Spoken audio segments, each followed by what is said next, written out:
আসলে এই হাউজের মধ্যে আমার তাদের স্মৃতিকারণ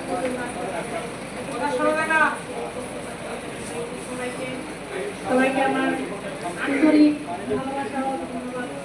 আমি এসেছিলাম কিছু কিছু নিয়ে যেতে, তবে আমি বলেছিলাম যে স্যার আজকে আমরা এই 9 দিনের যে পরিশ্রম, এই পরিশ্রম রেখে আমরা যাব না, আপনারা কি বলেন? তো সবাই আমার সহপাঠীরা আছে, ম্যাডামেরা আছে, তারা বলছেন ঠিকই আমরা এমপিও না নিয়ে যাব না।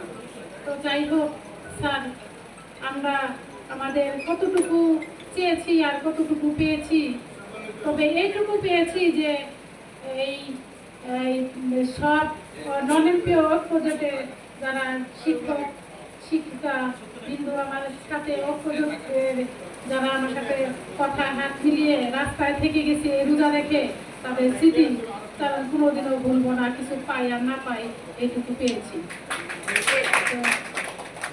তার আজকেও আপনাদের দেখার জন্য আসছি সবাইকে।